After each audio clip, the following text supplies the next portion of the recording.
पिछले वीडियो में हम लोग सेकेंड लॉ ऑफ फैराडे देखे थे।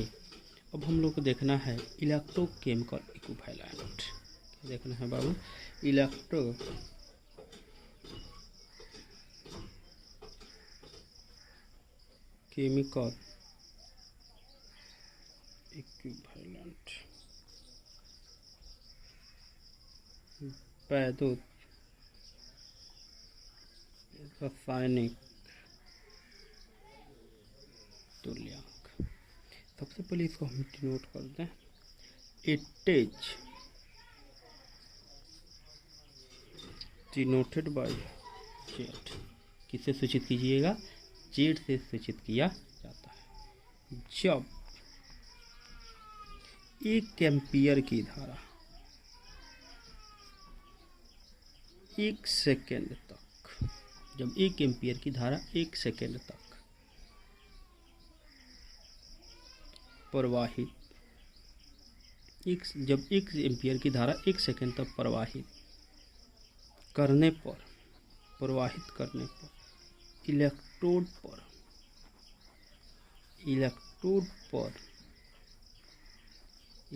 पर एकत्रित पदार्थ की मात्रा, इलेक्ट्रोड पर एकत्रित पदार्थ की मात्रा इलेक्ट्रोकेमिकल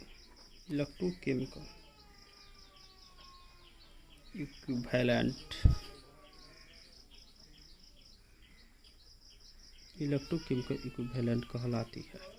यानी जब 1 एम्पियर की धारा 1 सेकेंड तक प्रवाहित करने पर इलेक्ट्रोड पर एकत्रित पदार्थ की मात्रा ही इलेक्ट्रोकेमिकल इक्विवेलेंट कहलाती है। यानी एम बराबर होता है जेड आई टी। हम लोग पिछले फर्स्ट लॉ ऑफ फैराडे में पढ़े हुए थे। अब हमको जेड निकालना है, तो जेड बराबर क्या हो जाएगा? M by I t. Z बराबर क्या हो जाएगा? M by I t. अगर कोई कह रहा है कि सर टी का मान निकले, आई का मान निकले, अगर हमको आई निकालना होगा तो आई इक्वल टू हो जाएगा एम बाई जेड टी हो जाएगा। क्या हो जाएगा? अगर वही बात कोई कहे कि सर हमको टी निकालना है तो टी बराबर हो जाएगा एम बाई जेड आई। क्या हो जाएगा? M by Z I. एक रिलेशन हमको मिला। अब हमको यूनिट देखना है। क्या देखना है बाबू? यूनिट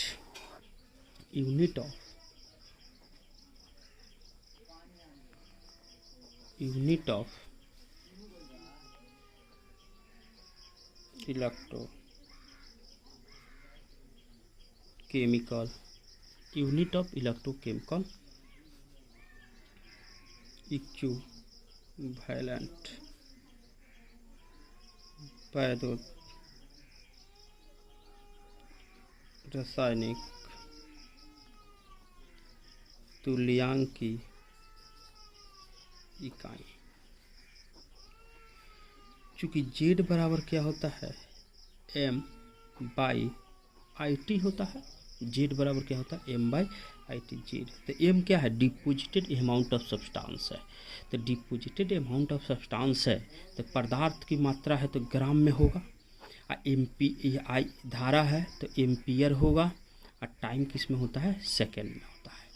अब जेड बराबर ग्राम, एम्पियर जाएगा ऊपर तो पर एम्पियर, क्या हो जाएगा? उसका सेकेंड जाएगा ऊपर तो पर सेकेंड।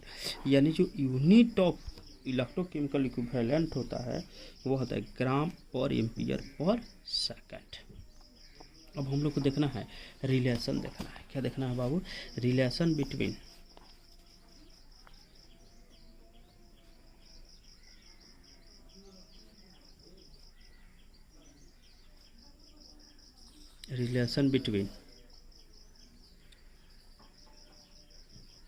इलेक्ट्रोकेमिकल इक्विवेलेंट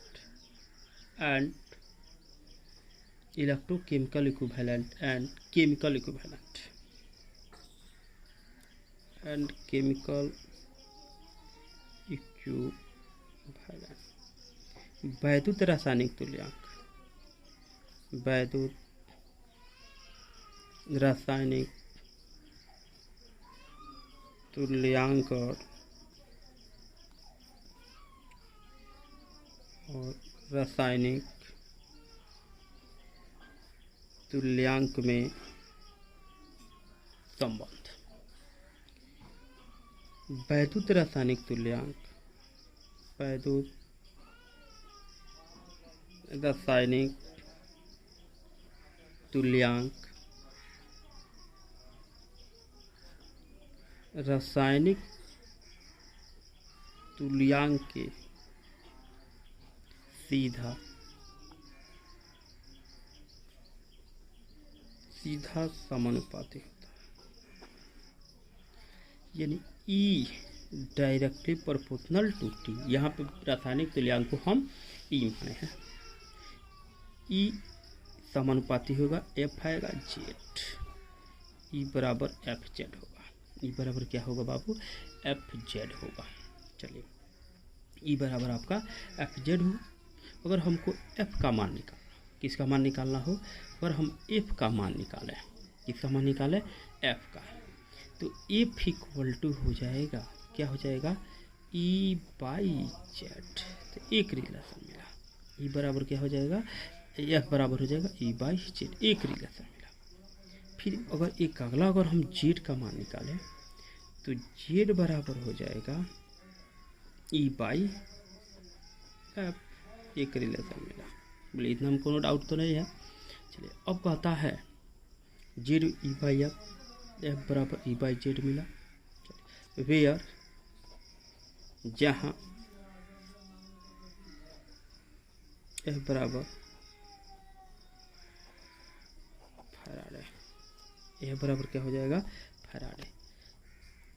एक फैराडे का जो मान होता है 96,500 कूलम्ब के क्या होता है?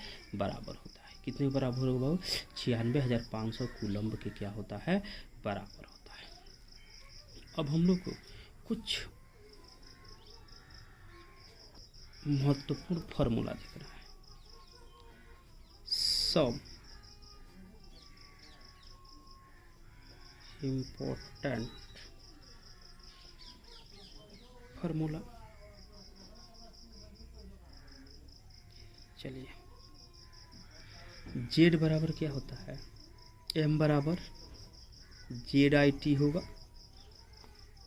अगर यहीं से रिलेशन देखें, जेड का मान निकालना होगा तो Z equal to M by I t. अगर आई निकालिएगा तो आई आप निकाल रहे हैं तो I equal to M by Z T होगा।